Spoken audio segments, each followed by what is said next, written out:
दोस्तों, I'm sure एक चीज आपके साथ हमेशा होती होगी।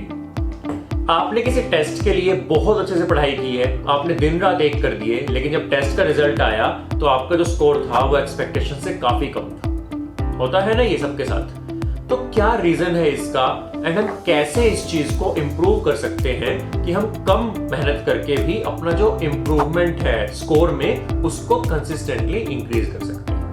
तो इसके बारे में आज इस वीडियो में हम बात करेंगे। मैं आपको वो 5 पॉइंट्स बताऊंगा जिनको यूज करके आप अपना रिजल्ट जो आप एक्सपेक्ट करते हैं उससे भी बेटर ला सकते हैं। सो स्टार्ट करते हैं वीडियो को।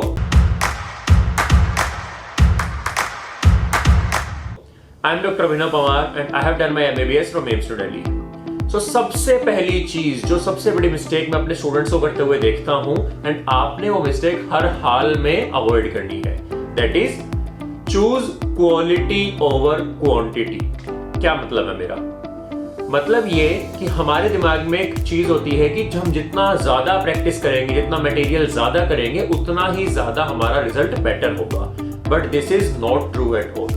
अगर आप बहुत ज्यादा मटेरियल के पीछे भागते हैं, आप बहुत ज्यादा बुक्स के पीछे भागते हैं, देन जो आपकी मेन बुक है आप यूजुअली उसके कॉन्सेप्ट्स ही भूल जाते हैं। तो आप एग्जाम में बैठेंगे, आपके दिमाग में 3-4 बुक्स का एक कुछ लाइंस आ रही होंगी एंड क्वेश्चन किस तरीके से सॉल्व करना आप उसको ही भूल जाओगे। सो हमेशा याद रखें कि आपने कोई एक मटेरियल चूज करना है, कोई एक अच्छी बुक चूज करनी है एंड उस पर स्टिक करना है। आपने क्वालिटी चूज करनी है, ना कि क्वांटिटी। अगर आप चाहते हैं मैं बुक्स के ऊपर वीडियो बनाऊं नीट से रिलेटेड या जेई से related, then please comment section में मुझे बताइए and I will make a separate video. Point number 2, अब आपने मटेरियल भी सही से चूज कर लिया, आप बुक में कोई 1 या 2 ही कर रहे हैं, स्टिल आपके मार्क्स नहीं आ रहे हैं, तो अब हम एक बात करेंगे ऐसे मिस्टेक की जो बहुत सारे बच्चे बहुत फ्रीक्वेंटली करते हैं, that is they don't clear their doubts.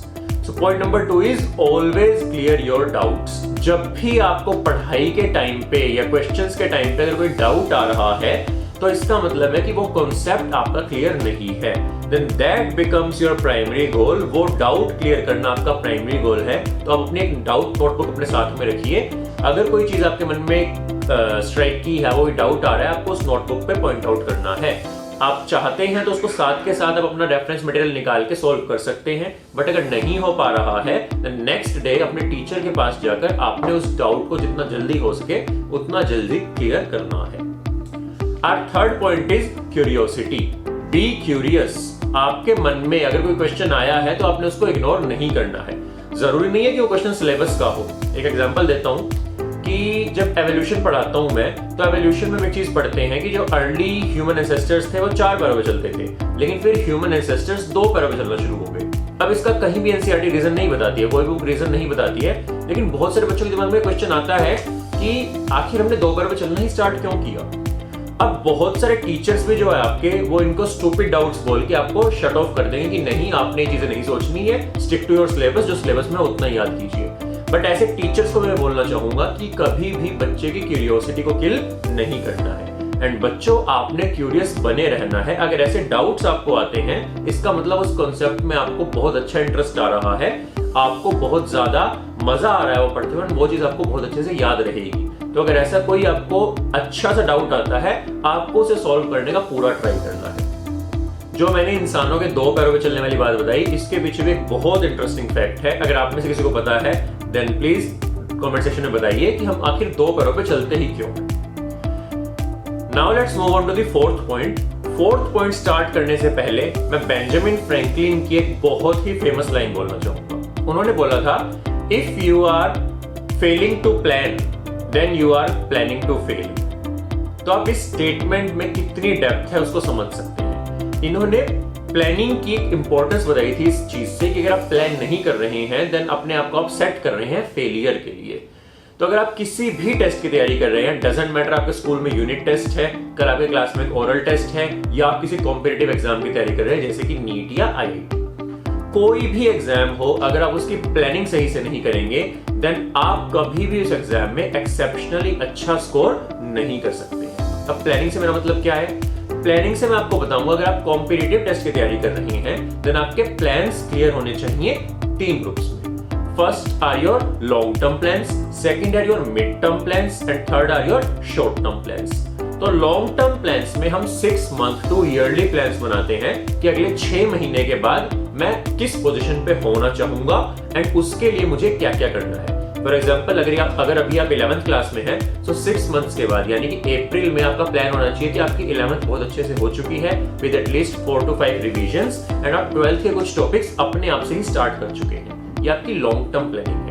इसके बाद आती है हमारी मिड टर्म प्लानिंग जो वीक्स से कुछ मंथ तक वेरी करती है। तो अगर आप 1-2 वीक की बात करें तो 1-2 वीक के बाद आपको कहाँ होना चाहिए कि आपका कितना सिलेबस पूरा हो जाना चाहिए, कितनी रिवीजन हो जानी चाहिए, ये सारी आपकी मिड टर्म प्लानिंग होती है। लेकिन जो सबसे इंपॉर्टेंट पार्ट है प्लानिंग का वो है short term planning, that are your daily goals. तो आपके सामने दिन का एजेंडा जो है बहुत क्लियर होना चाहिए। डे स्टार्ट होते ही आपके पास रिटन गोल्स होने चाहिए कि आज के दिन के एंड तक मुझे 3 या 4 चीजें क्लियर करनी ही करनी है। अगर आप अपने शॉर्ट टर्म गोल्स पे लगातार काम करेंगे तो आपके mid term and your long term goals अपने आप ही फुलफिल हो जाएंगे एंड आप एक प्लानिंग के साथ बैटल में उतरोगे एंड वो बैटल आप बहुत अच्छे से जीतोगे। अगर इन गोल्स को आप अच्छे से पूरा करके प्लानिंग के साथ बैटल में उतरोगे देन वो बैटल आप बहुत अच्छे से जीतोगे। क्यों? क्योंकि ये प्लानिंग आपको डिसिप्लिन्ड बनाती है। आपके अंदर एक डिसिप्लिन आ जाएगा। आप चीजों को प्रोक्रेस्टिनेट, आप चीजों को कल पे नहीं डालेंगे जब आपको दिखेगा कि आपके पास टाइम कम है एंड जो काम करना है वो काफी ज्यादा है। सो 4th पॉइंट वाज कि आपको अपनी प्लानिंग बहुत अच्छे से करनी है। Now our last point is कि आपने हमेशा अपने टेस्ट्स को एनालाइज करना है।